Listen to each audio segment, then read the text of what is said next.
All right, at this time, we'll call the meeting of the Walker County Board of Education to order, and we welcome everyone who is here in person and those of you who are joining us virtually. At this time, I would ask Mr. Corrales if he would please offer our invocation. Our kind and gracious Heavenly Father, we're so thankful for your many blessings. Thankful for another day that you've given us. We just pray your blessings upon this meeting, our school system. We just pray that you would bless it. Watch over us and guide us. Your son's name I pray. Amen. Thank you. All right, we have some items of information beginning with our facilities today. Mr. Jones. Start with the bus barn. Everything's complete with the bus barn. We got the new fuel management system that's installed. Just waiting on training, which is going to happen. I found out today will happen Monday. They'll set all that up and train us on how to use a database and be able to use the fuel system with our new keys, your keys that we can assign to the drivers. They're there. Saddle Ridge Athletics. We're near completion. A lot of the infield mixes in. Of course, rain and afternoon storms having a hard time getting the grassing in. It's coming in big rolls inside and trying to find some dry days to get it here, but they're working. Everything's all complete, almost complete. Just trying to finish up on the fields and the grassing and all that.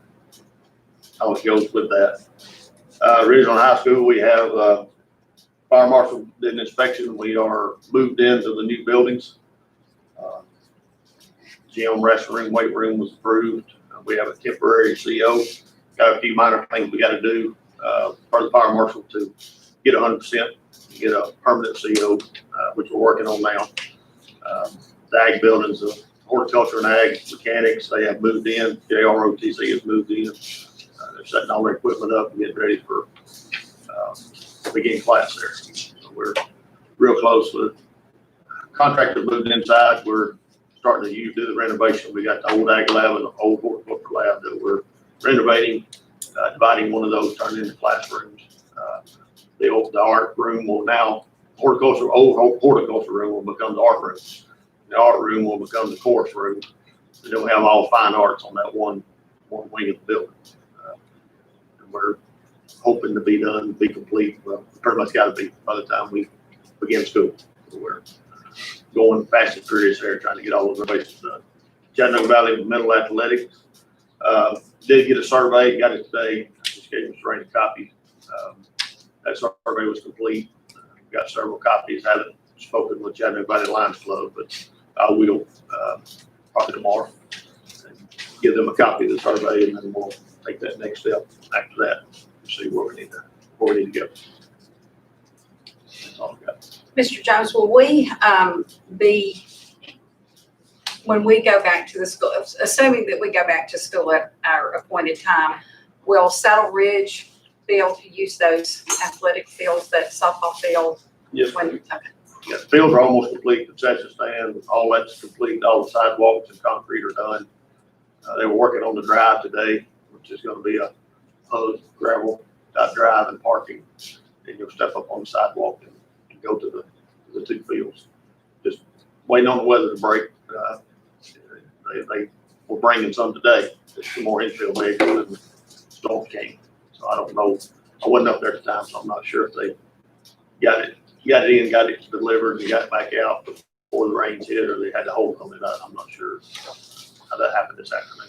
Almost scattered storm started rolling through. Will we be given an opportunity to go and as a group to see that maybe before a planning session or a board meeting, or would you rather us just schedule individually with you to go up there? Either way is fine. I'm there usually 2 or 3 times a week, so anytime's fine, or we can go as a group. I'd like to get the drive done, completed, just so we're not walking around maybe in the mud. But yeah, we can do either way you want to do it. Does anybody else have questions for Mr. Jones? All right, we will move on to our superintendent's report. Okay, so we have a lot to cover tonight. I don't want to rush through it, but it's going to be a lot of information. You have a lot at your table to read through as well. Some of it will pertain to some of the points that I'm going to make. And hopefully this will be a nice open discussion for us tonight. I want to start off by just a real quick recognition. We had our Fyi contest for the cover of our Fyi that we've been doing now for several years. Mr. Brown came up with that idea a few years ago, which I thought was a brilliant thing. Our kids get a chance to put that their artwork together, send that in, submit it, we judge it, and we choose, and then they get to see that all year. Well, hopefully they get to see the FYIs often, just the fact that it's a cover. But we didn't get a chance to take their prizes out to them, and so we purchased the prizes, and I just went out to them in 3 different days. Miss Melanie set it up for me here. And so I visited our 3rd place winner, which was Miss Abby Keys. Abby's a 9th grade student at Lafayette High School. Then I was able to have Skylar Mason. She's a 10th grade student at Lafayette High School, 2nd place winner. And then our 1st place winner was Ella Mead from Chattanooga Valley Elementary. She was a 5th grader. And she was so excited to get, it was $50, a $50 Visa card. You would have thought I'd give her a gold brick. It was great. So I really had a lot of fun going out and getting to see some of the kids, socially distanced a little bit. Their parents were there. So it was kind of a nice time for me anyway. So I hope they enjoyed it. What did they look like? Because, when you sent those out to us, it didn't have names attached to it, and I don't know whose was who. So I don't. Lynn may be able to go pull those up. Yeah, do that. Pull them up, and then we'll throw them up here and let you look at them. That way you can see them. Yeah, but they were all great. We had fewer entries this year because of being separated, but we still had some great entries. So anyway, it was a lot of fun to go out there and get to see them a little bit and celebrate with them. The first thing I want to talk a little bit about is just the COVID-19 update. We received a new executive order from the governor extending the public state of emergency until Sunday, July 12th at 11:59. You guys know he's done that multiple times now, and that continues to give him some level of power to make decisions based on the COVID-19 and some of the things that we're dealing with. But what that does for us is, with the new guidance we receive, it'll push us to make a decision on what school's going to look like in the fall, somewhere around the middle of July. We didn't feel like we could do it before July 12th because let's say that he comes to the 12th and extends the state of emergency again for another 30 days. He can only do it for up to 30 days. That pushes us into August again. And we just hated to make a decision early and then have to turn around and change that decision. So I wanted to make sure you knew there was a reason why in the email that I sent out on June the 5th to our employees that we'll wait till mid-July to make that decision, because we would really be making a decision that potentially would interfere with or stand against his executive order. The second executive order, which came out immediately after, is the Reviving a Healthy Georgia. And this one goes from June 1 to June 15. And it really started defining some things. So for us, what did that mean? Gathering of more than 25 persons in a single location. This is a single location. You can separate pretty easily 6 feet apart, but you could have a few more folks in here. If you're in a venue that's not a single location where you can actually move and you can separate yourself more, which we're hoping, that means a stadium to where you could give tickets out to our parents and they could sit in the stadium seats separated. Our kids would be separated on the field. We could hopefully have our graduations June the 25th and 26th. So that's kind of what we're hoping for. It defines summer camp and summer school. We had canceled most of our camps. We are doing the Rossville Summer Academy. We're social distancing on the buses. We're running 2 buses. But a lot of parents are bringing kids. There's about 28 kids attending at this point. But the YMCA handles that. So there were certain things they have to do as well. But it kind of defined that. And then return to school buildings. So there were specific reasons and protocols that said you have to start planning for another year. You have to finalize it a year, if that makes sense. I gave you a copy of the Learning Policy Institute. You don't have to look at it now. It's just great information about the loss of revenue during COVID-19 and how that's going to impact state funding. So I gave you a copy of that. And I think I sent you the executive orders. We won't go into detail about that. But the one thing I do want you to look at tonight will be the one that looks like this. And this is Georgia's plan for recovery for K-12 schools. This is the guidance that we received. And this is Georgia's plan for recovery for K-12 schools. This is the guidance that we received. And it's a collaborative effort between the DOE and the Department of Public Health. And the first thing I want you to notice is on the very bottom of this, in the pink box there, it says, this guidance is not mandated or state required. That's the first thing they say. And then it says, local school districts have the authority and flexibility to meet their individual needs and be responsive to their communities. So they gave us some flexibility, but when you start looking at what the guidelines are, it really narrows the focus. So I just want us to walk through this, not belabor the folks that are listening to know what we're kind of planning for at this point. If you go to the next page, it defines the 3 phases of reopening based on community spread and the numbers we receive from the Department of Public Health. So you have substantial spread, which is in the kind of red pink. You have minimal moderate spread, which is the yellow, and then you have low or no spread in the green. And it goes down at the bottom and begins to give you some definitions of what they're talking about with face coverings, hand sanitizer, cleaner, disinfectant, a variety of pieces. The next page is really the thing that we'll look at closely, and that's the school district decision tree. And it's got them broken into the same colors and same categories. But you can see, if you go to the green all the way to the right, low, no spread, it says traditional school. School buildings open, implement preventative practices and additional proactive processes or protocols. It doesn't mention anything about all the other components of what we're dealing with now. Okay, that's low, no. The next one is minimal and moderate. And you can see it breaks it into 3 areas. Traditional, again, depending on the number of cases. It says more intensive mitigation strategies, encourage enhanced social distancing, and it gives some definitions. The second one is a hybrid. So the hybrid is an alternate schedule, an A-B schedule, a mixture of in-person learning and virtual learning. And then the last one is full distance learning. Financial spread. You're not in the building, you're not in school, everything is distance learning. All of this, continue to keep in mind, is based on community spread. Here's the question. What's the defining factor for low, no, minimal, moderate? We don't know that yet. That's the guidance they continue to work on. I'll give you some comments from Dr., and I'm going to mispronounce his name, Vocchio. He is the head of the Northwest region of the Department of Public Health. We had a conference call with him on Friday, and he made the statement that currently in Northwest Georgia region, we're testing 500 people per day, and there's less than a 3% positive rate right now, okay? But he says that still puts us in the minimal moderate category. So we asked the question, how do we get to low? Now, what is low? And he said, we can't make that determination yet. I'm not trying to blame them, don't get me wrong. There's an epidemiologist there. I'm not an epidemiologist. I'm not a meteorologist either, but we're asked to be both sometimes. They'll make that decision. We just haven't received any guidance yet what that's going to look like. Now, so what do? We have to plan for every scenario, and that's where we are right now. We're planning for every scenario. I'll give you a little bit, and we'll go to the next page because I want you to see the major areas that we'll have to deal with.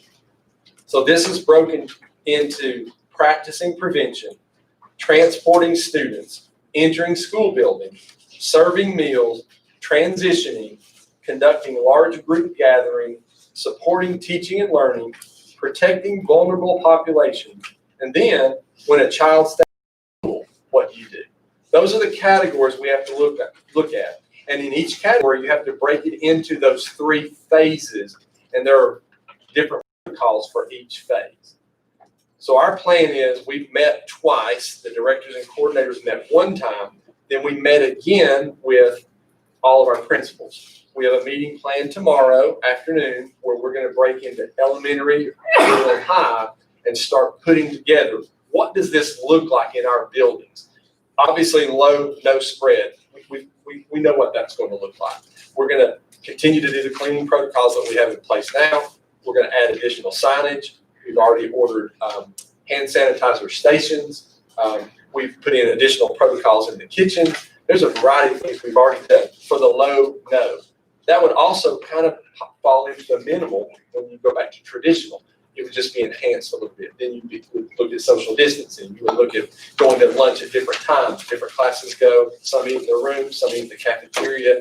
Different seats are marked off so they can't sit there. Those are the kind of things we're going to begin to talk about so that when we hit the ground in mid-July and we know what the definition is as far as what separates the phases, then we can say, here's what we're planning to do when we open school. I'm going to pause just a second because I know I just rambled on a lot. Is there anything at that point that you're already thinking about, or are there questions about, or maybe something you'd like to ask at this point? I know this is on the Georgia Department of Education website. Is this also one of the things that you put on the website as well so people can access this Yes, to ma'am. read it? I know you sent it to us, and I appreciate that, but It's under the coronavirus heading that we've been putting lots of information on. We also shared it on our social media. We sent this out to all of our employees on June the 5th. It was an attachment with a pretty lengthy email from me, but it had some additional components because I wanted them to begin to review that as well, so that when we're talking about recovery plan, that sounds a little bit, I don't know, dark. I wanted them to see what that looked like, and so to know kind of the things that we were already thinking about in planning. So, and just encouraging our teachers, if they have any questions, and our parents, if they have any questions, to call you or call Mr. Brown at Student Services to ask questions about this. and they can. We've had several questions come through the principals from teachers. We've had several questions come through parents. We have the survey out right now talking about what did distance learning look like for our 9-week period from March 13 to May 22. What was good, what worked, what didn't work, what were the obstacles, and then what are you thinking about the potential for school in the fall? What does that look like? As of when I came here about 4 o'clock, we had 792 responses so far. That's, when you start thinking about it, that's a minimal number for the district our size, but we'll start to break down that information and decide, okay, what are some things we need to look at? I'll give you an example. Other districts are seeing the potential of about 20% of their population stating, I don't feel comfortable coming back in the fall. What's an option? And so what we want to do is we're developing our plan is, okay, if we get back and we see, let's say it's 20% that doesn't come back. Well, obviously that has an impact on class sizes. You're going to see that. It's going to have an impact on allotment because you're going to have a teacher that maybe doesn't have a class size and becomes a digital teacher, a virtual teacher. And then what does that look like? And how do we roll that out too? So We're not waiting until we get back to school to do that. I mean, we'll have some kind of Oh, no, plan in no, place. yeah, we'll have a plan in place. Oh yeah. We're just waiting to see, what does the definition say of low no? Tell me what that is so I can know what the thresholds are. If we cross into the substantial or the minimal, moderate, or the substantial, what does that look like? And they were very vague about it. One thing we decided as a reset, think about Walker makes the decision to go completely virtual. Catoosa, then the pressure's on. Those parents are going, what's going on in Walker that, should we be worried? Should we go virtual? Dade County, Whitfield, Chattooga, we're all so close. We made the decision that we'll be talking throughout this all the time. A little different than weather, because weather up here and weather down south is a little different. So we'll be talking to make sure there's some consistency about what we all choose to do as we move into the fall. That way we're sending the right message out there too. I don't want to be that rogue person that says, no, we're low, no, we're going to school, and then something happened and people around us are saying, no, we're still in that minimal, and here's what we're going to do. So we're going to plan for every scenario that we can to make sure that we're doing the right thing for our students and keeping them, the health and safety for our students is priority. Same for our employees. So we've got to make sure that we're looking at that and making sure everything we're doing is going to be where they feel like they can come back into a safe environment and not have to worry about those things. The plan I like, because I made the statement that, and lots of people made the statement, but there's a lot of common sense built into this plan. There really is. So, but there still needs to be some guidance on numbers. What does it mean? How do you cross those thresholds that push you into a different phase? I don't want to be the one making that decision because that's a health-related decision. That's not a decision I should be making. Hopefully there'll be some additional guidance coming. And hopefully we'll continue to see case numbers go down and the death rate. That's the kind of thing we're looking for to make sure that we're seeing some level of good news, positives out of this as well. It's a great plan. It's well thought out. Some level of good news and positives out of this as well. It's a great plan. It's well thought out. It wasn't like the first one they came up with. It was just going to be an astronomical cost to schools. We'll work through that. You guys are getting draft copies of anything that we're talking about. When we started this conversation, Scott, Mr. Hart, and I, and Mr. Jones, about purchasing devices. That was one of the obstacles that we had. We didn't have a device for every child. And so you had a family of, let's just say 4 children, and you had one device that they may have had, and it may be a cell phone. So you have 4 children trying to access on 2 devices. That creates a hardship. The other component would be connectivity. So we received the AT&T version, about 24 of those. We received the EPB, which was 4, and then we're purchasing the Khajiits that we can put out in places. So we feel like the combination is going to be enough to get us covered. And then we always know there's going to be a situation where there's something we didn't think of and we have to go back out there with a paper pencil copy, okay, to make sure. But I think we're thinking through that from the perspective of we set aside eSPLOS money for buses on a 5-year cycle. So 5 buses a year. We only purchased 3 this year, 2 this year. So we had the money for 3 remaining, and we were looking at a couple more to purchase. We could move that money into technology and purchase those devices and get ahead of this so that we can at least have one-to-one. If we go minimal, moderate, or substantial, where virtual learning becomes something we have to do, then we've eliminated some of the obstacles, not for everyone. We'll never do that, I don't think, but it will be a larger percentage of our folks that have devices and are connected, and then there's not an excuse for not getting on to whatever that looks like from the teacher's perspective. Does that make sense? Okay. So I will continue updating you on this. This is going to be obviously a work in progress, and we'll begin doing that more tomorrow with our principals, and then like I said, I'll pass along that information to you guys as well. We did post a letter to our parents talking to them about just all of the events of what's been going on, some of the things that we're looking at so that they can get a better idea that we're trying to look at the plan, but also come up with what works for Walker County. I gave them an explanation of all the categories, the phases of reopening, and I talked to them about the decision on the calendar this evening, and then more guidance that was coming out, and we would continue to send out information to them. I mentioned the survey. It was 710 responses that we have so far. We'll disaggregate that information, and we'll get that to you as well so you can see what our parents are saying.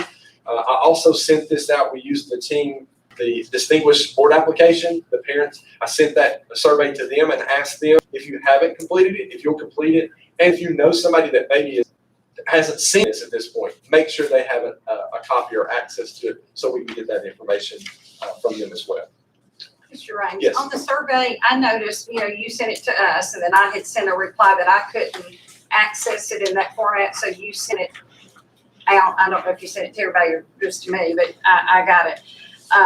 So when I clicked on it, of course, I didn't take the survey, but it said that my email address would be recorded when I submitted the form. Why do we do that? Why is that something that, or was it just on the one that you had sent me because you had to send it in a different format? But we've always collected email information because we send it through our suite. I don't know if there's a reason we did or didn't. I mean, it was, yeah. Yeah, most of our surveys, especially when you use SurveyMonkey and Google, most of those are anonymous surveys. So on that one, I'm not sure if I can look at that as far as what was collected. And it may have just been because you sent it to me in a different format because I couldn't access it the first email that you sent us. But I did notice that when I looked at it, because I wanted to see what the questions were and that sort of thing. That it did say that my email address, KarenStoker@WalkerSchools.org, will be recorded when you submit the form. And I didn't know if that was for everybody and if that would be a deterrent for someone to complete it. We can find out. Yeah, And see. Yeah. The only other piece there would be, we sent out an email again on the 5th, talking to our certificated folks, all of our teachers, all of our folks that carry a teaching certificate, and we asked them to begin working on Google Level 1 certification. So there are 13 units that you take. It's about 16 hours total time you invest in this. Typically about 13 hours, 14 hours, and depending on how long it takes you to take the certification exam. The exam is $10. We found a way to purchase a coupon code for all of our certificated employees so that there's no cost to them to take the exam. And we asked them to begin working on that certification. If they don't pass the test, then we'll offer training on August the 5th and August the 6th. Again, very tentative if we can come back then, for the teachers who need additional help, choose not to take it over the summer and take it those 2 days. I started taking it myself. I know Robin said she just completed the last unit and is going into the test. It would be a way for us, again, to settle on a learning platform, which is our G Suite. That way everyone's working in the same direction, and then getting familiar with all the tools. And there's a plethora of tools in G Suite that we probably aren't using. Granted, we've got experts in every building that are using all of them and have been training teachers. So we've been doing this for about 2 years. There's actually a number of folks out there that are already Google certified. So their question was, okay, you got $10 for there. Are you going to pay for my level 2 certification? We're not going to do that. They want to do that. It's great. It's a little bit more. It's $25. So what we told them is the level 1 goes out every 3 years. You have to recertify. We'll pay for your recertification if you were already certified. So you don't lose anything here. And if you want to go back and get that recertification, you can. That went out on the 5th. Several schools are already doing Google Hangouts for folks that maybe need a little more assistance in this, and so they can kind of walk through that together. There's a great set of videos and lots of visuals for you as you go through this. It's not easy, but it's not overly difficult for tools to be able to roll into something in distance learning if that's the route we have to go based on our phase of reopening. So that's kind of where that came from. One of the things we talked about doing is that 8-5 and 8-6, those 2 days, if they complete the training and they pass the test, we would give them the option of flexing those 2 days. If they wanted to come in and work on their classroom or do something within their building, they could. If they did not, then those would be days that they'd work their 8 hours 2 different times, 16 hours. That's 2 days of work. They could take those as flex days.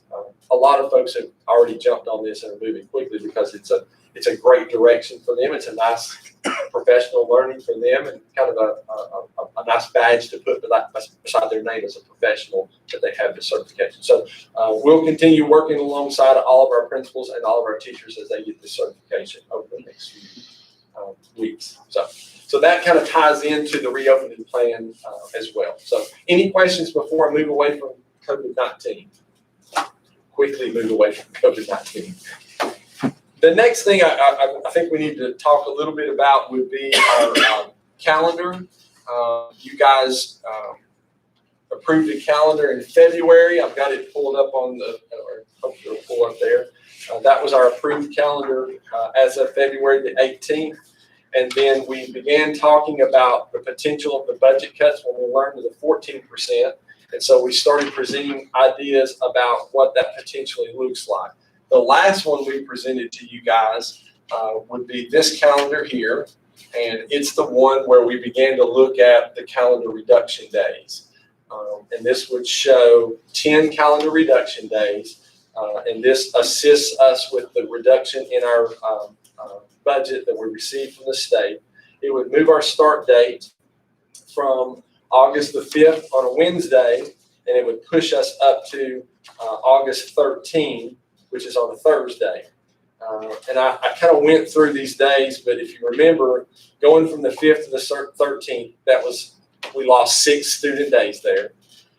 If you looked at moving the end date, which remember the end date was on a Tuesday in our approved calendar, if you move that back to the Friday of the previous week, then that picks up 2 more student days. So now we're at -8. A teacher planning day scheduled on October the 9th was moved to August 6th. So that actually adds a student day because it was an off day for students. It becomes a student day. Now we're back to 7. But then we extended fall break to a full week. So that took away 3 student days. That's where we got the 10 days. We checked the legals to make sure that there was nothing in the contract or that needed to be in the contract. And we went through this several years ago when we were looking at calendar reduction or furlough days before. And so I'll stop there again. I'm trying to make myself pause because I know you guys are going to have questions. I'll just pause for a second if you guys have questions about what we said so far. So on our, all those days are so bunched up, when we actually don't pay them, will that be spread out over all of their paychecks, or will it be taken out? That's a great question because it leads into the conversation we had about taking a furlough day this year and having fewer next year. Okay, so what you do is when you approve a calendar, we begin to work on contracts beginning July 1st because there are certain contract days that start paid July 1.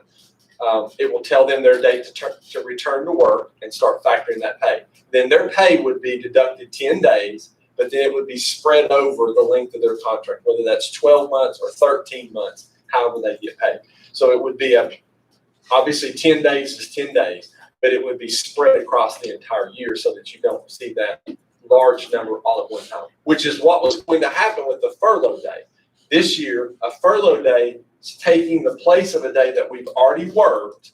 A calendar reduction is a permanent reduction in the calendar. So there's a little bit of a different definition, and you don't pay the TRS component, that 19.06% that we pay now, we wouldn't pay on those 10 days.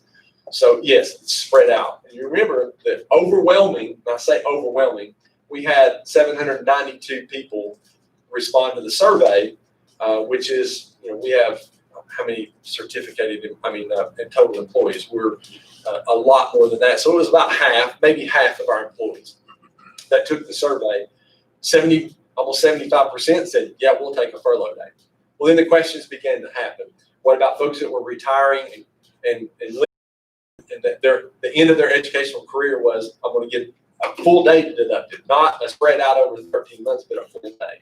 So I made the decision after consulting with you guys, we're not going to do a furlough day this year. We'll wait and do all of our days next year. And that way it is equitable, 10 days, and it's spread across everybody across the year. So that was a good question. That was a good lead into the furlough day. And then the only other question was Mr. Wilson brought up, why don't we just do the 10 days right at the beginning of the calendar? Do all of 10 days, get them out of the way, and then work through the calendar. And we looked at that. What it would end up doing was it pushes first semester down to 79 days. First semester, typically, second semester, we miss weather days. So we try to have more days second semester because we know we're going to lose some days because of weather. Obviously, now that we can do virtual, we might not have to worry about that. But that put us down to 79 days. It kept us ending on that Tuesday at the end of the year, which I know that was a little bit of a difficulty for you guys when we started talking about not ending on a Friday and ending on a Tuesday. And it pushed fall break back to what it looked like before. So there were a couple of things that we looked at that just the people we talked to about it, that there was a little bit of trepidation on doing it all at one time versus spreading it out the way that we did and offering planning days in some of those spots where we have in the past. So calendar is what's going to drive everything that we're doing from this point forward, although we still don't know what the opening will look like, and that's not left up to us at this point, but it definitely could impact that if they come back and say we're in a substantial and we don't go back to school on that date that we call, it would go right into virtual. So there's still a lot of spinning plates even around calendar. However, that's why we have it on as an action item tonight, because Ms. Barnett and Ms. Rachel, they have to start putting those together starting July 1. So we're kind of in the season of getting that accomplished. Other questions? Yeah, I've got a quick question. We've seen already, the governor has come back and said moving it from 14% to 11%. If we're revisiting this, to not take 10, I mean, that's the question I've been getting. Is, Sure. okay, it's went from 14 to 11. Why are we still taking 10? So help me understand that. And I'll jump into that because it's kind of the next step would be talking about budget, but I'm glad you brought that up. So when we were looking at 14, if you remember all the components of furlough, calendar reduction days, the CARES Act funding, the positions through attrition, all of those pieces, and we were still about $913,000 away from making up the deficit of the reduction. Nothing to do with, remember last year's conversation, we've got to get our fund balance back to where it's healthy. So that's been our focus all year, is to do that. Then we got hit with 14%, okay? What we didn't have in that initial number that we gave you guys was the $900,000 that we know we're going to have to pay this year for step increases for certificated folks. So those folks that have a step this year, they fall in that time frame on their schedule that they get a step. That's going to cost us about $900,000. So that 913 that we were showing you guys with the 14% was actually 1.8 that we were still a deficit there. Does that make sense? Okay. So then you back up to going from 9.2, yeah, that's what it was, to the 7 million potentially that with the 11%. It includes that 900,000 that we'll have to use as well. And it got us quite a bit closer. And if they come back and say it's less than 11%, which would be fantastic, and I continue to hold out hope for that, then we could definitely come back and revisit and say, okay, where could we add back a day to our teachers so that that 10 becomes 9, 8, 7, whatever that looks like financially.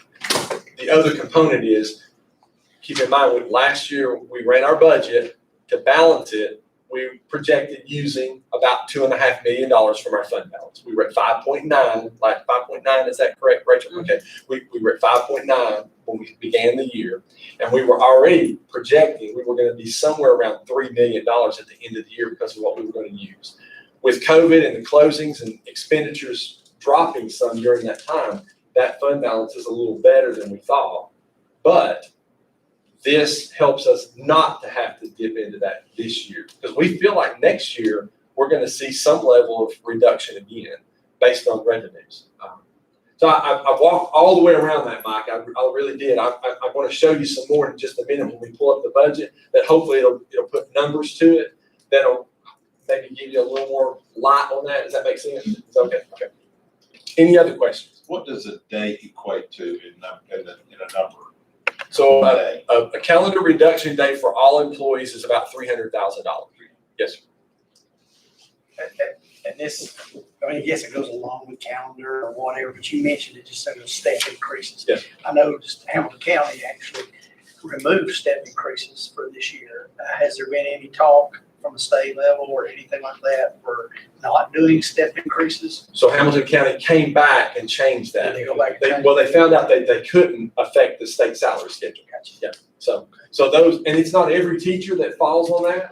Of course, after 20, there's no more steps anyway, but it's every other year. So there's a portion that's always going to be on that step every year. So this year we just factored that in. And again, we were giving you preliminary projections at that point based on, oh, wow, we just got hit with a 14% reduction. We didn't even include the $900,000 we're going to have to pay just for those steps. So that 913 actually ended up being double that because it was $900,000. So May the 13th, I'm reading from the notes that you provided for us last time. You talked about a reduction from 90 seats to 50 seats. Y'all were checking on that with Ombudsman and if we could do that or not. Is that something, because that was a $314,000 savings. Is that something we can do, or? We did not do half. We dropped that down by about 139,000, 155,000. So we felt like that. A couple of things, Mr. Duncan. It's again a great question. So when we talked to them about half, the first thing they said is we'll have to close down one of the centers. That was their, and I get that. Keep in mind, when I started, Ombudsman was used widely differently. I mean, it was well to the other end of the spectrum. Whereas now, it is actually a vehicle that we're using to help our kids to get back on track and then bring them back to a Walker County school and graduate with their cohort and on time. So it's become a vital piece to what we're trying to accomplish with not all of our kids, but a portion of our kids.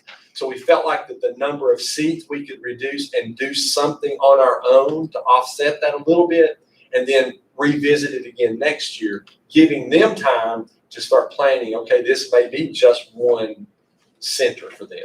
The other thing that we've talked to GNTC about, gathering another room. We've gathered several rooms away from them over the past couple of years. If we could get another room, we could start kind of our own ombudsman. And that way, if they had to eliminate a center, we would offer them a center. Does that make sense? So that's something we're looking at as well for next year. So it didn't end up being half. It ended up being a little more than 20%. If you did that, would they still staff it? They- Or would we just take over that staffing We would take it over potentially with the folks that are that doing already it. there? Yes. Because they already have that expertise. And then also, the note said webmaster saves, but it did not give a dollar amount. I think that's about 25,000 that we would end up saving. Again, we're looking at everything at this point to try to figure out. One of the things that Rachel pointed out, you'll see that that I forgot about, was the 10-day reduction. There are some savings there, fuel, the utilities, but we didn't even have that in there for you the last time. So that every little thing is helping us build back toward. Keep in mind, you got two things to think about. You got an 11% reduction. We know we've got to do that. Then we also were working hard at balancing our revenue and expenditures. That's what we talked about last year. So I'm going to talk in a few minutes, if I can remember everything. Rachel's going to help me, of what we had been doing this year to get that in line before this all hit. So the goal was to get our revenue, to get our fund balance back to a healthy place. Then we found out, hey, there's a 14% cut. And then what was our, I don't know, the savings? Did we save any from being out of school over the course from March 13th on? And if so, what was that number? So we probably don't have a dollar amount at this point. However, we were looking at 3.8, 3.9 on a reserve fund balance at the end based on spending up to that point. We're thinking now that's going to be 4.2. Okay. I'm not going to go any higher than that because Rachel will throw something at me, but we feel like there is going to be some savings there. Yes, ma'am. And we can use that. I mean, it will just go into our fund yes, balance. Ma'am. It will. Any other questions about the calendar or anything associated with the calendar? I just would like to make a statement. I know that Mr. McNabb's going to say, Ms. Tucker, we know how you feel about this. I'm going to say it anyway. I just feel very strongly that we're taking 10 student days away from our children, and that's 10 days that our teachers are going to be not being paid. And I'm not just teachers, all of y'all, all of you who are sitting in this room, I understand that. But I feel strongly that we need to have some assurances in place that we're going to do everything to keep those class sizes down. I know that you were ready for that because I told you earlier today. I was didn't surprise me. I know, but I just feel like that you just don't want to penalize those children, and that's what we're here for, is to make sure that we ask those questions. Sure. And make those requests. And I would like to see some sort of plan in place for us that if we needed to pull folks that are not presently classroom teachers to be classroom teachers. I know that's not ideal, and everybody has their own passion, but if we needed to do that for a couple of years to get us through the rough patch so that our class sizes weren't so high, then I would like for us to have some sort of plan. And I know that Mrs. Holloway does a great job explaining to us about they may have 25 in homeroom, but they don't have 25 all throughout the day. I get that. Sure. Being a teacher, because you have kids that are pulled out for different programs. But sometimes I just need a reminder of what that looks like. Sure. And keep in mind, you know, I know Mr. McNabb wasn't on the board at this point when we were giving you guys kind of the diagram of all the schools at every grade level. And we kind of showed you those ones that were hitting the waiver, the state size waiver that were pushing in, and then anyone that had gone over into our waiver, which is the additional number. And we highlighted those in red. And we would typically see just one or two across the district. And then we would go to those principals and say, okay, what's your plan to help alleviate some of that stress? Now add to that social distancing. So if you just go from a class size, and I'll just pick an average class size, because we've had class sizes from well below average, even below funding level. That's the other thing I think our folks don't understand. The state gives you funding as long as you have this many kids. Once it goes below that, it falls directly back on the back of the local budget. So we have to keep them at funding level. So there were some that were well below, I'll say below, I won't say well below funding level. Then we had some that were above average. Let's just take an average, let's take 20.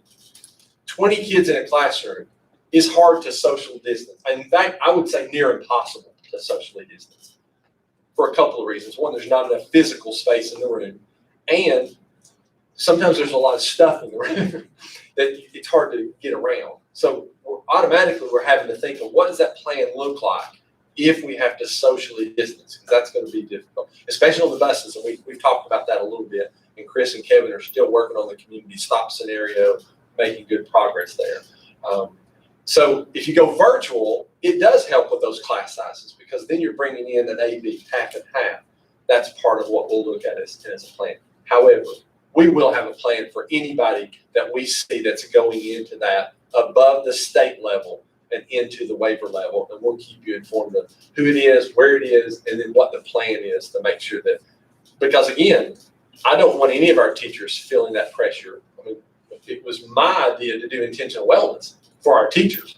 I'm not gonna throw them out at this point and just say, oh, deal with it for a couple of years. The other thing I think it's important to point out, we are 89% of our budget is people, period. So when you've got almost 90% of your budget that's just people, the only place to reduce 14 or 11% is to look at the days they work or the number of people that we have working for. That's a difficult choice, and you guys know I've expressed this a lot. That hurts. That's a difficult thing for me to do, because I know that's dealing with the lives of people that work for us. So we'll definitely have a plan for you. Thank you. You're welcome. I moved on into a little bit of budget, and I'll just have this up here for you guys to kind of look at, and I hope folks in the audience can see it as well. If you can't, feel free to socially distance around wherever you need to. We talked a little bit about fund balance. Sorry, I come right your way. I'll get out of your way.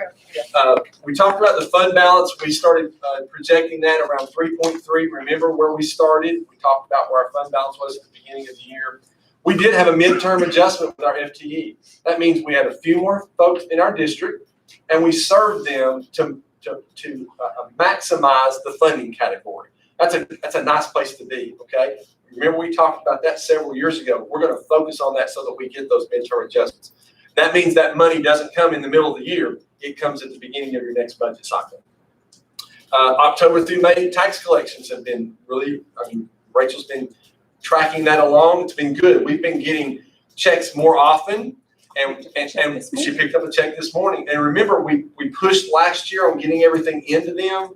It's going to play out in just a second again, but it started getting collections earlier for us. So we started pulling checks October, November, not just those December, January checks.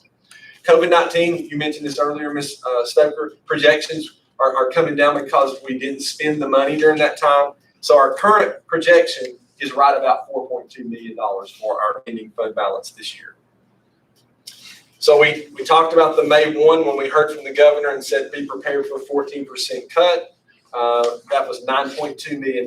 June the 3rd, Governor Kemp came back and really, after seeing revenues, said they were down about 11% across the state during this time. So he said, be prepared for an 11% decrease. Now, again, we're hearing some rumoring that it's going to be less for schools. We'll see. Rachel makes a good point. It's not really proportionate, a cut. If it's 11%, some districts, that's going to be a lot more than what we're figuring. 11% for us may be a little less. We don't know that. We're hoping June the 15th, which is our board meeting night, the session opens back up. They have 11 days to do one thing, and that's to approve a budget. So we're hoping we'll get some additional information. 11% for us, which includes equalization. Don't forget that. We keep asking them not to include the equalization. So Mike, back to your question. If they don't include equalization, that's 7.2. It might be closer to 5. If that's the case, then it might not be 10 furlough days. It may be 8 furlough or 7 furlough days. Then we would come back and revisit the calendar and redo another calendar. We would have to. Yes, sir. You're exactly right. Yeah, we'd exactly right. It would just be the amended version at that point. So. And sorry, No. I just had a thought about the calendar. So we're wanting to pass a calendar tonight to be able to have those as reduction days instead of having to do furlough days, or so why are we Okay, so just to let our folks know? No, you're fine. A furlough day was the consideration in this fiscal year. Right. We chose not to do Right. that. We'll move forward and do calendar reductions, because the definition of a calendar reduction is a permanent change. Permanent for this calendar year. It's a permanent change. It's going to happen all year, okay? You don't have to pay TRS on that. So it saves you that additional 19% on all your certificated employees as well. Even though we continue to make our contributions to TRS, and they do, there's a portion of that that we get to keep, we get to save. That's an additional savings for us. If you call it a furlough day, you don't save that money. So that's why we kind of differentiate it. So what happens is, let's say that number comes back lower, then we would just have to figure out a way to add those days back somewhere. If it's 1, if it's 2, if it's 3, I don't know what it would be. But we would find a place to put them in the calendar. And then we would have to come back and let you amend that calendar again, because we would be changing the number of student days. Are we gonna have to redo all of our employment contracts too, though, because your contracts are gonna? I don't think we would. I think there's a way that we can still pay them those additional days without redoing it completely. And they're shaking their heads yes, so chime in if there's You something. would not have to, depending on what the actual number of work days, that would just be their calculated salary. So, no, there's no number of days actually listed on the contract. So they would not have to be completed. But their salary will change, I mean, No If you salary contract is for- listed on contract. nothing, so it's just number of. Number of work days. And then we would figure in, I don't know how that would process if it was. Only thing listed on there is their name and their position at that time. But if we're calculating their pay right now based on -10, and then that comes back and let's say it becomes -8. At some point, they're gonna already be paid for some of this time in their contract, because it starts July 1. No, that's only for 241-day employees. So it would be a minimal number of Right, folks. you have Okay. to sit there and think, the majority of your folks are teachers, which are on 190 contracts. Their new pay period does not start until September. So potentially we would get the change, we could adjust that before they've even worked for that year, and it wouldn't affect their salary at all. Okay, good, thank you for pointing that out. Here's some funding considerations. Again, these are things we've already talked about, but this was put in black and white. The 11% was 7,260. There's the 900,000 in the certificated steps that we talked about. I want Rachel to talk a little bit about the general fund transfer to school nutrition. CARES Act provides for what we've been doing for our students since March the 13th. Michelle gave us a number, Ms. Coker gave us a number and said it's about $580,000. But to keep it clean in the books, it's easier for us to make that transfer to school nutrition at the end of the year versus going ahead and designating it out of CARES Act fund. Is that? Or if they needed to transfer during the year, also Okay. you could transfer funds, but I was talking to Financial Review, the Georgia Department of Education, and they said it would be actually cleaner, easier to budget that in a budget transfer, kind of like we do when we have to transfer a little money to help with pre-K and that sort of thing. So we would need to budget, and this is just an estimate of what we might need to help school nutrition with next year, just based on some preliminary calculations. But the state said since we're not sure exactly how much, they said just kind of budget it as a transfer instead of going ahead and putting the expenditures in the CARES Act, because the CARES Act is like a federal grant. You have to actually put the expenditures and charge them to the grant like you do a title program. And then we'll be drawing down reimbursements and that sort of thing. So factoring that in, the CARES Act then was about 2.27 was our number that we received, 663. We had to take out the equitable services that we have to provide for Oakwood Christian Academy, which was about $68,000.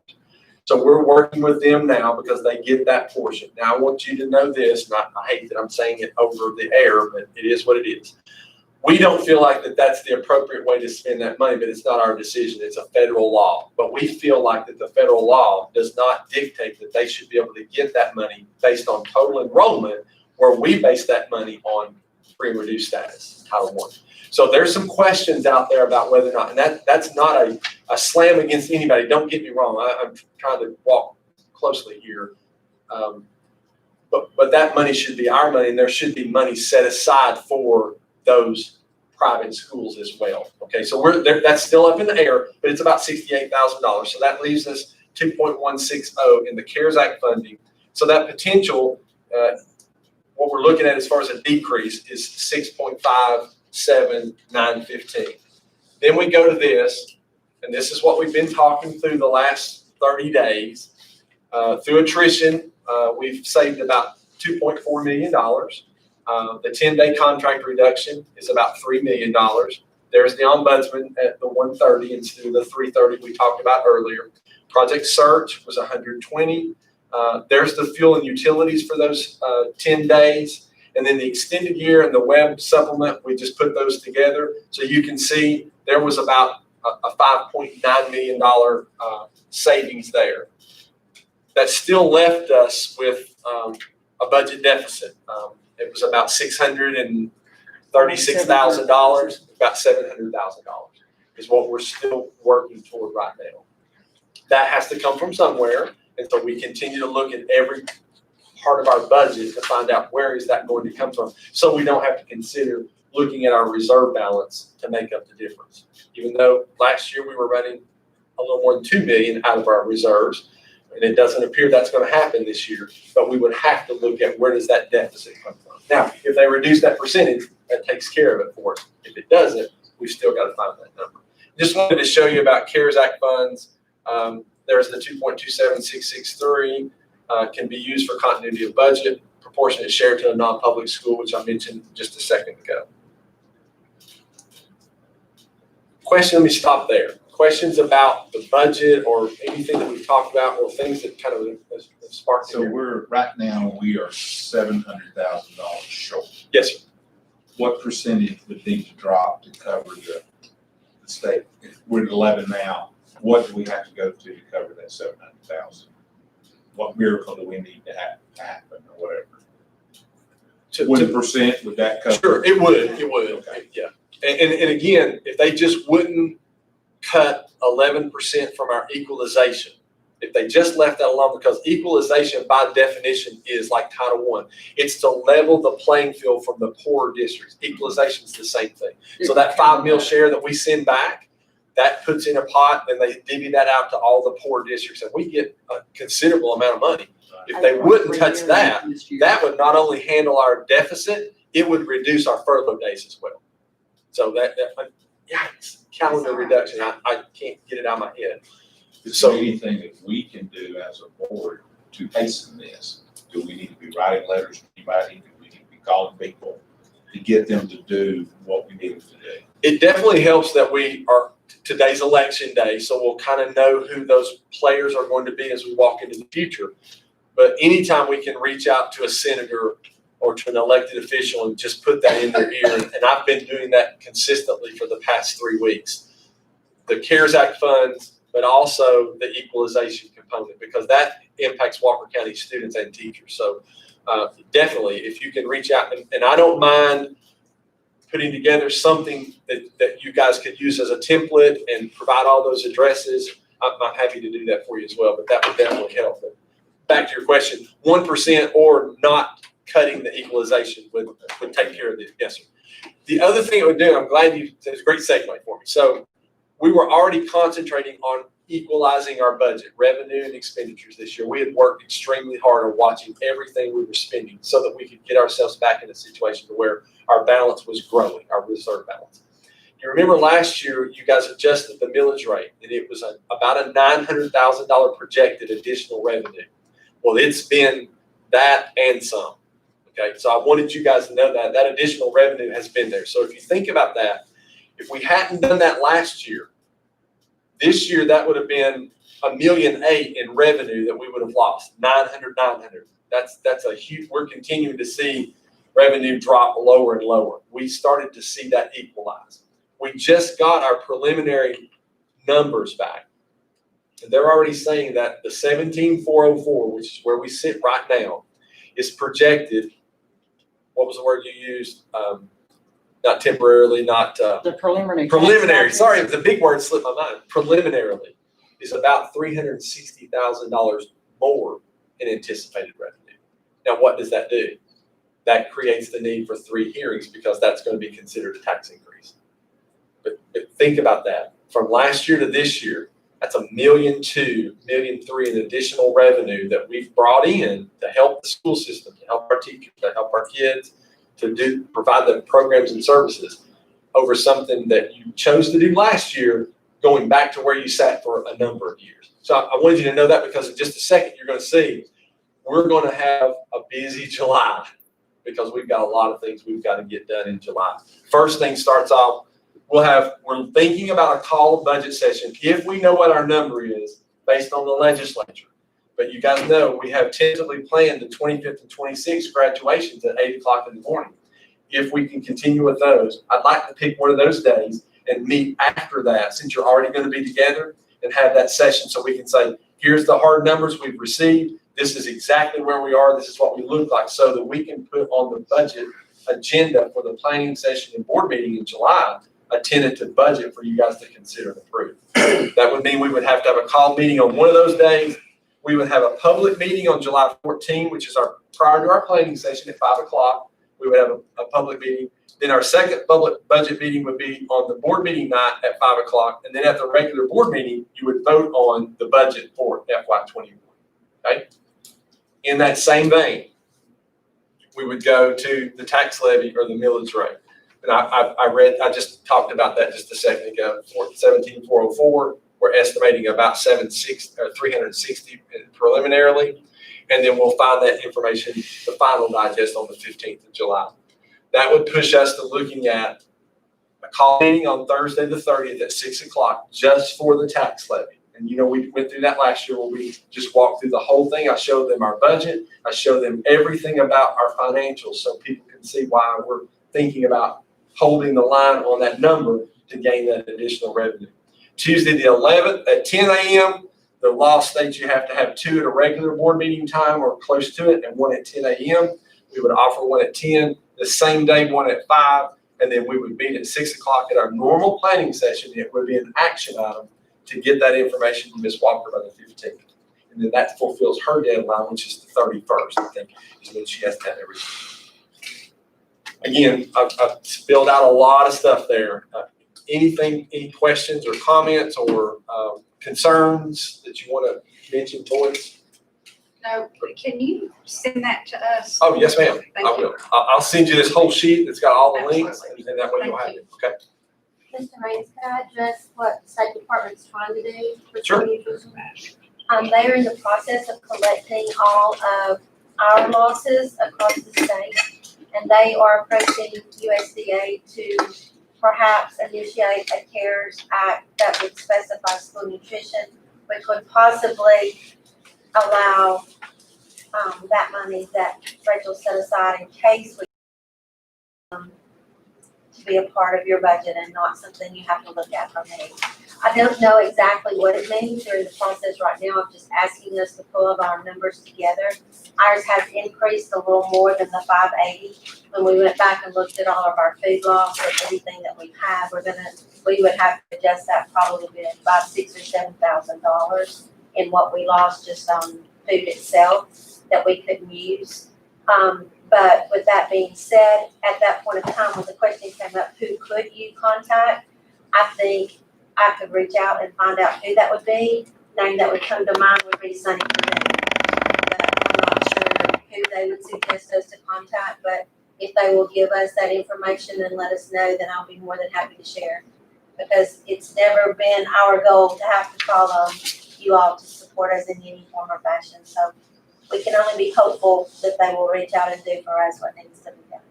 Financially, I know you support school food service 100%, but Yes. we're Financially, by law, we're yes. obligated to bail them out if there's a deficit, and her department is fantastic.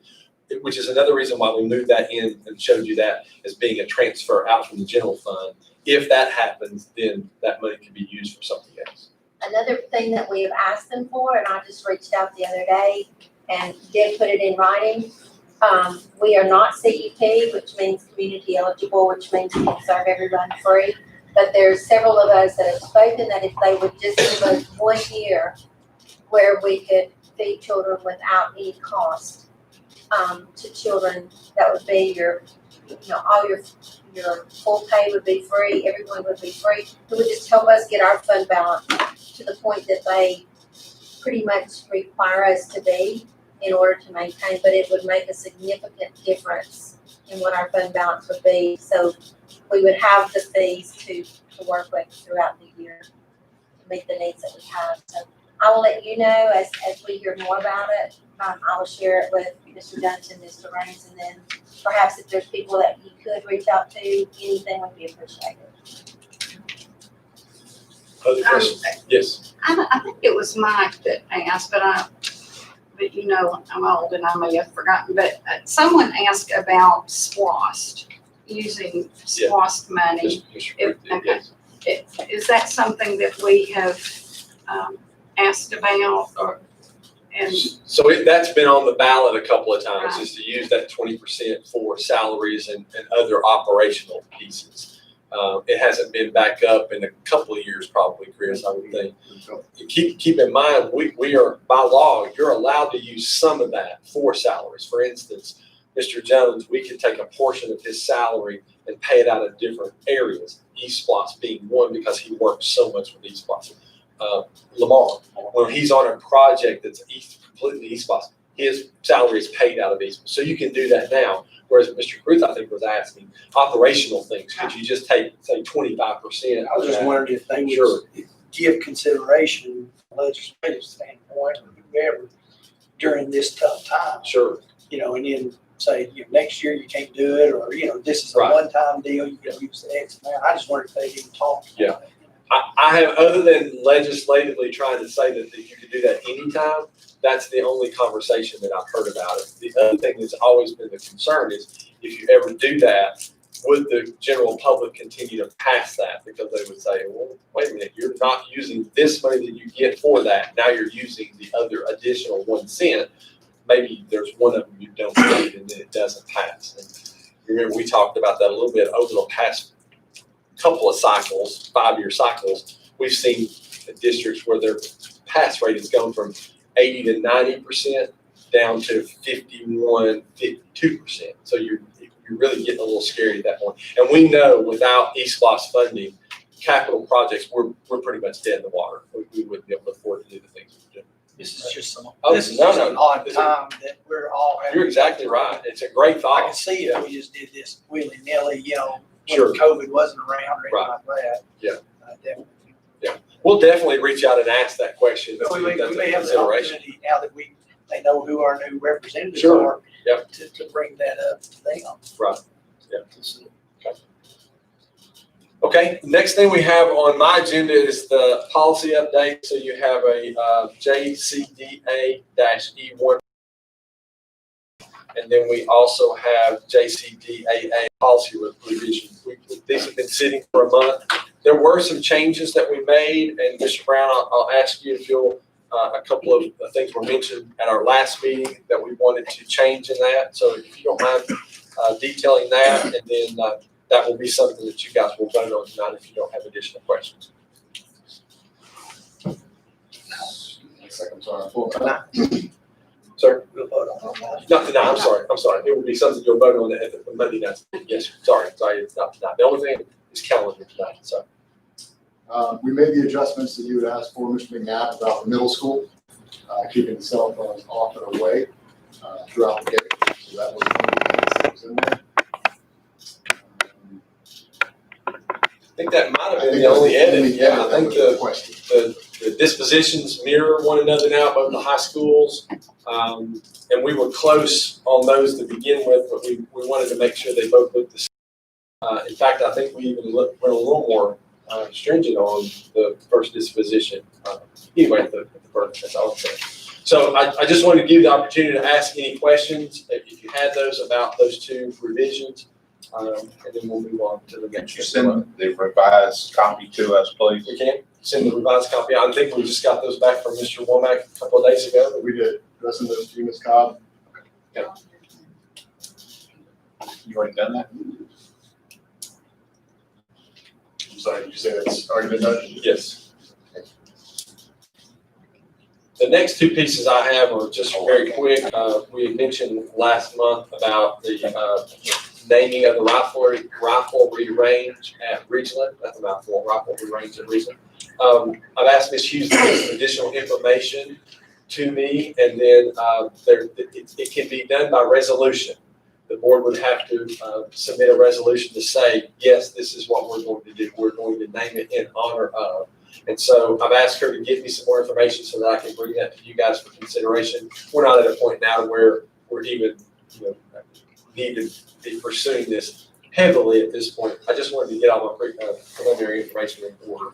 The other thing is we do the advanced funding. A lot of our schools have taken advantage of that. That's that no interest loan. They pay it back over the course of 5 years. We've had things from band uniforms to band instruments to a variety of things, and those pay back. They do a great job of paying those back. I mentioned to you guys that there was a potential of weight equipment for Ridgeland and the new weight facility there that we just built. A couple of things. One, we feel like we're going to get a fairly significant credit back for using construction management on that project, even though we were already pretty good ways over budget.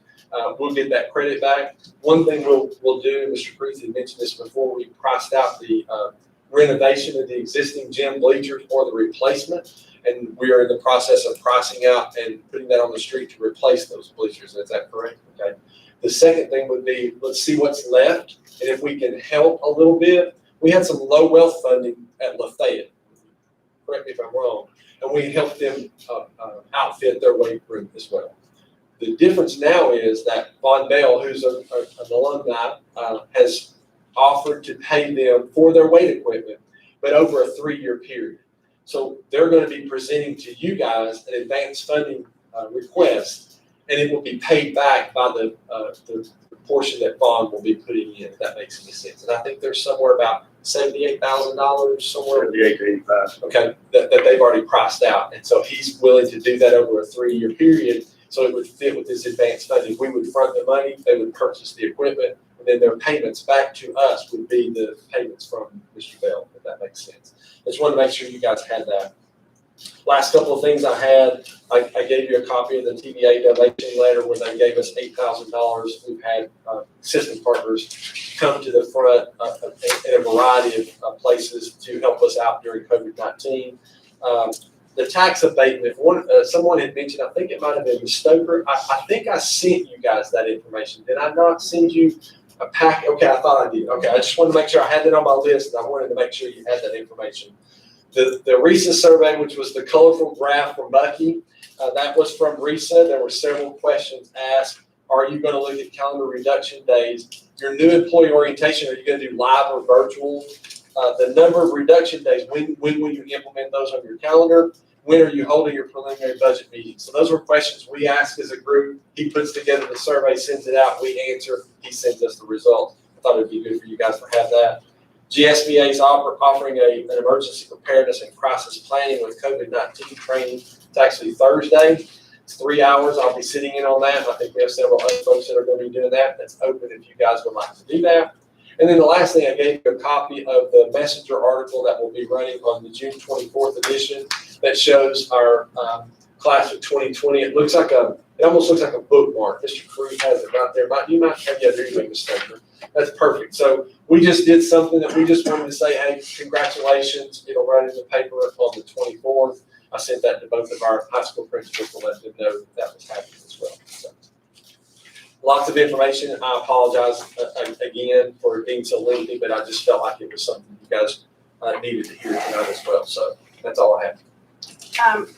Mr. Rainson, I know that we all received this, but we've had this particular emails from one person, but we've had others to reach out to us about the anti-racism and how we're dealing with that. I know that you sent out an email to, I believe, our high school principals and athletic directors, since we were bringing students back in for conditioning in small groups, to make sure that that was addressed. And so do we have anything that we're going to formally do?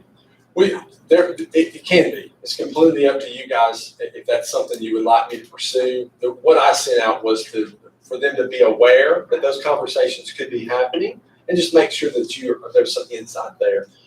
And because that was the first time we brought our kids back together, and we wanted to make sure we were prepared for anything that might happen during those times. We have great kids, but sometimes great kids and great adults, we get caught up in things, and sometimes we say things or do things we shouldn't. I'm willing to do that. That's completely up to you guys if you'd like me to do that. There have been districts around us that have. There's been lots that have not. There's been lots of organizations that have. We promote equity with all of our students in everything we do. And I think we do such a fantastic job of offering opportunities and enhancing those opportunities. And we never look at those boundaries that men or man sets on that. We look past that and see what the capabilities of our children are. And our teachers do a fantastic job of that. But if you guys feel like that, something out there, a statement of some sort, or we're definitely would be able to do that if that's what you choose to do. I just wanted to know what we were going to do, since we had been approached about that. And I do appreciate the teacher who sent this to us and the scaffold resources that she sent. And I have not, I'll be honest, looked at everything, but I have looked at a lot of things that are in there. And I just wanted to know if we were going to consider that. And again, we definitely can consider that. Our business is educating students, and part of that is to make sure there are parameters set in place so that they know what that citizenship is supposed to look like. But we can definitely come up with something if that's what you desire the board. So can we just think about that? Sure. Yes, ma'am. Okay. Definitely. All right. Any other questions for Mr. Raines about superintendent's report? All right. Next up is our review of tentative agenda. Okay, we'll have superintendent's report and facilities update as normal. If there are any additions or questions, we'll go over that. We'll have 2 individual action items, one being the financial report. It is recommended the Walker County Board of Education approve the financial report for the month ending April 30, 2020, and we've gone through quite a bit of that. One thing I will point out in your packet, and you can look at that at any time, our East Plus revenue has actually been very good. We were worried about that, and I think that it's been mentioned multiple times in our county. We were one of the only counties in the state of Georgia where sales tax was high during COVID. So to me, that meant our folks stayed in Walker County and shopped in Walker County, which is a great thing. We want them to continue to do that. But we saw our SPLOST revenue, it really, I won't say it's gone way up, but it's been above what we thought it was going to be during this time. So we were excited to see that. The other, you will have a resolution to expend funds. It is recommended that the Walker County Board of Education approve a resolution to expend funds during the month of July 2020. You guys know that the final adoption of our budget will not occur until after July 1, so we have to have this in place in order to expend funds. And we've done this before based on timelines, and now that we know that the legislature is going back in session, we're hoping that we won't have to extend it. Any further than that, and based on our meeting schedule as well. We'll have several consent action items. You'll have the minutes of previous meetings, May 12, 2020, as well as May 18, 2020. You'll have the contract for educational services. It is recommended that the Walker County Board of Education approve the contract for educational services with the town of Tryon, Georgia, and Tryon City Schools. This has been in place for a couple of years now, and we've had good success with this. And I know this has been a very collaborative and positive agreement between us and the town of Tryon and the Tryon City Schools. And Ms. Ingram is here if you have questions about that. I know she'll be happy to answer those as well. How many students do we have now? 3. It's still 3. You'll have a recommendation that the Walker County Board of Education approve the telemedicine services agreement between ESE Telehealth LLC and the Walker County Board of Education. There's some additional information there in the explanation talking about the different schools that we're using and how that works at Rock Spring, Rossville Elementary, Chattanooga Valley Middle. And again, Ms. Ingram is here if you have questions about that. I'm sure she can detail that as well. You'll have a recommendation that the Walker County Board of Education approve the purchase of Final Site for Walker County Schools. Final Site is a website hosted software company that provides 24-hour support for school systems only. They include network and hosting, setup fee, crisis mode, factory staff portal for all sites, training and support.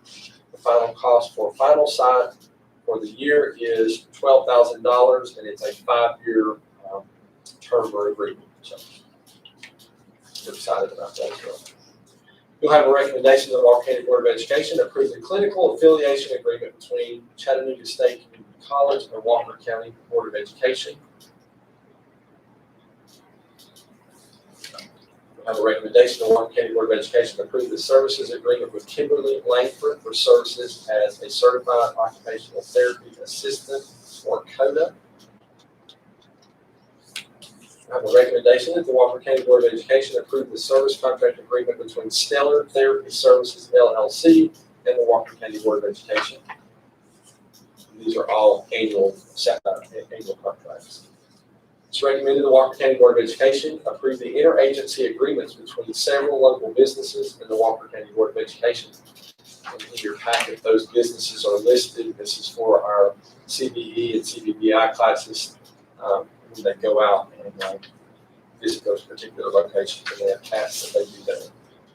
Again, this will all be based on our reopening plan and what that looks like in the fall as well. That is one thing I will say, that we've talked about the potential of eliminating our field trips the first semester based on what we're in right now. These would also be looked at closely, but this is part of their programming, and so we would try to figure out a way to continue to do this for those students, because it is part of their it's part of their IEP, but it's built into their service model. So we've already scaled those back, Mr. Lane, so that we reduce those outings at every grade band. Okay. Regardless of what happens. So okay, good. we've already taken that measure. All right. We have a recommendation to the Walker County Board of Education approve an update to JCDA-E1 to include a revision to Rule 33 electronic communication devices. Let's talk about that. And then you'll have a recommendation for Walker County Board of Education to approve a policy revision to include language about nicotine innovations such as electronic or vapor cigarette devices into the existing JCDAA policy. We have a recommendation that the Walker County Board of Education approve the memorandum of understanding between Georgia Hope and the Walker County School District. We'll have a recommendation that the Walker County Board of Education approve the renewal application for ACE American Insurance Company Student Accident Program for interscholastic sports and activities accident coverage. Again, this is something we do every year. We'll have a recommendation that the Southwestern Communications Incorporated be awarded for the 2020-2021 school year a 12-month service agreement for Roland Equipment in the amount of $26,411.40 for the maintenance of the integrated communication, video presentation, security, and media retrieval systems online.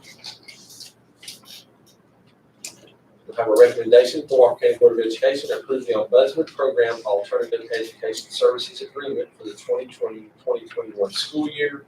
This is the one we detailed when we were talking through our budget numbers earlier.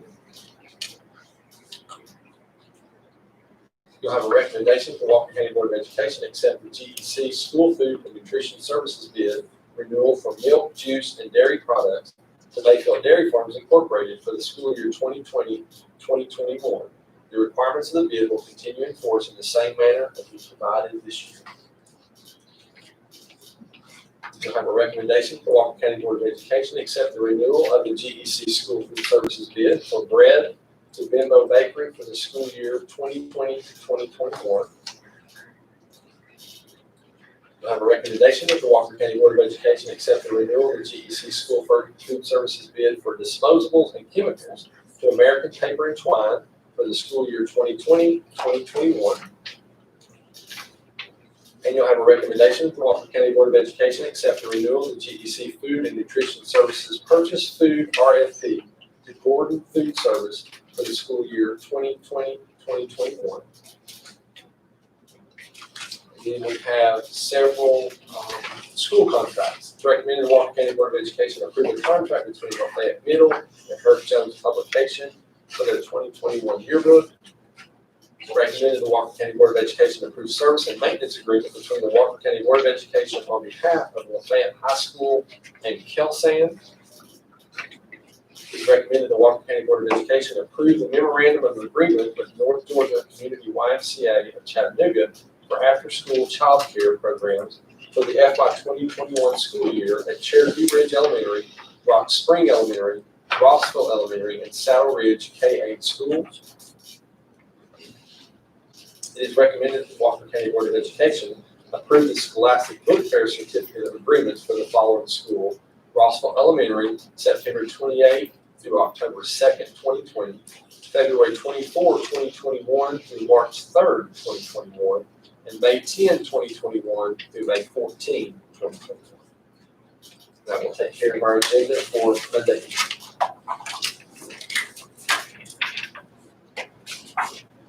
Okay, we do have one individual action item. It is recommended that the Walker County Board of Education approve the amended FY 2021 school calendar. Do I have a motion to accept this recommendation?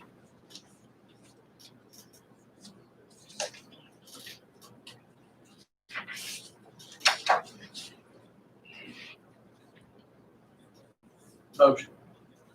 Do I have a second? Second. Okay. Any discussion?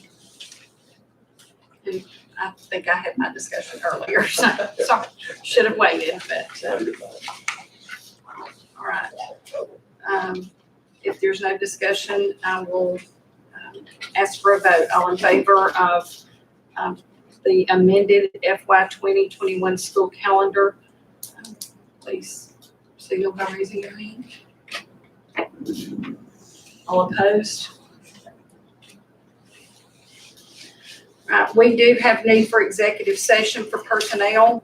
Do I have a motion to adjourn to executive session? So moved. Second? Second. All in favor? Thank y'all so much for coming tonight, and thank y'all for being here virtually. And we will be back shortly.